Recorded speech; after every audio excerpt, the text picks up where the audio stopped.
Bapak Ibu Saudara yang dikasihi Tuhan, kebenaran firman Tuhan pada kesempatan ini saya mengajak kita membuka dari Matius pasal 4 ayat 8 sampai ayat yang ke-10. Nanti kita akan bandingkan dengan beberapa bagian firman Tuhan yang sesuai dengan konteks pembacaan kita pada kesempatan ini. Kalau Bapak Ibu Saudara sudah menemukan, saya akan bacakan untuk kita. Dan iblis membawanya pula ke atas gunung yang sangat tinggi dan memperlihatkan kepadanya semua kerajaan dunia dengan kemegahannya, dan berkata kepadanya, semua itu akan kuberikan kepadamu jika engkau sujud menyembah aku. Maka berkatalah Yesus kepadanya, enyahlah iblis, sebab ada tertulis, engkau harus menyembah Tuhan Allahmu, dan hanya kepada Dia sajalah engkau berbakti. Sejauh itu pembacaan firman Tuhan. Yang berbahagia adalah setiap kita yang mendengarkan firman Tuhan dan yang memelihara dalam hidup kita hari lepas hari.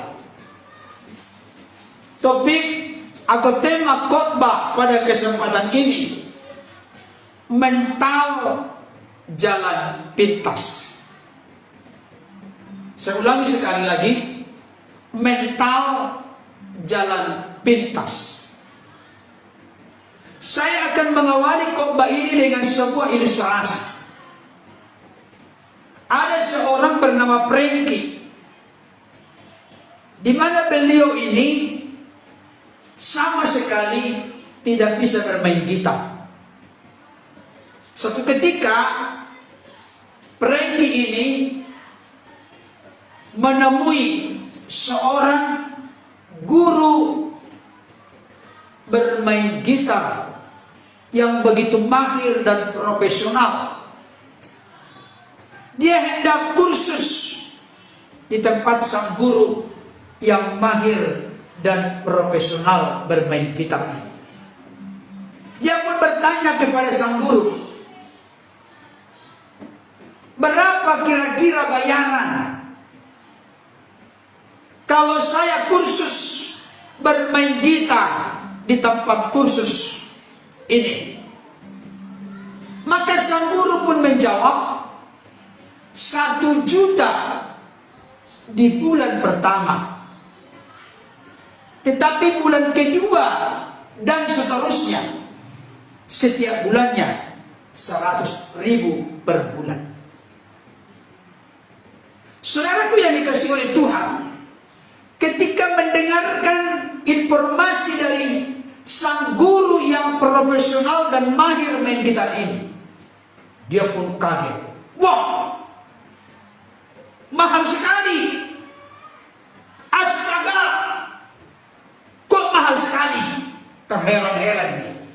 Sambil berpikir sejenak, akhirnya Frankie ini mengambil sebuah kesimpulan. Oke, baik, saya mendaftar. Tapi saya mendaftar di bulan kedua saja ya, katanya. Nangkap maksudnya? Kenapa di bulan kedua?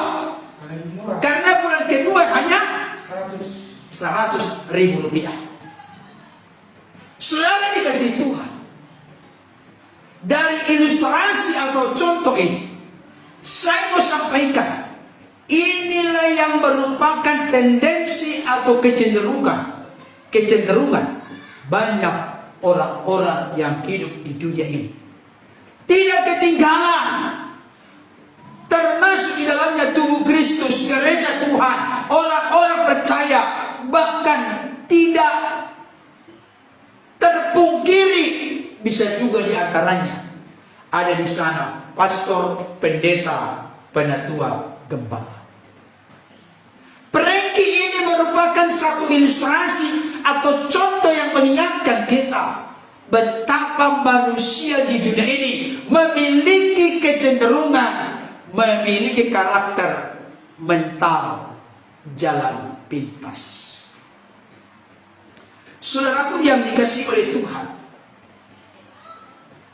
dalam banyak hal di dunia ini kita seringkali menempuh jalan pintas. Seseorang ingin pandai, pintar, dia menempuh jalan pintas bisa, tetapi dengan cara-cara yang biasanya tidak benar.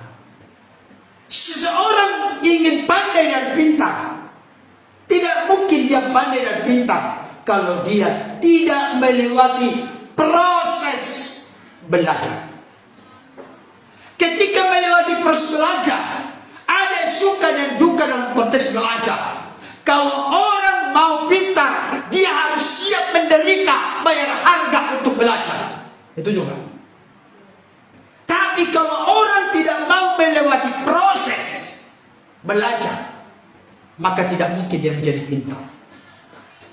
Kalau dia menjadi pintar, itu tidak akan kokoh, kuat, dan tangguh, karena didapatkan dengan menghalalkan segala cara.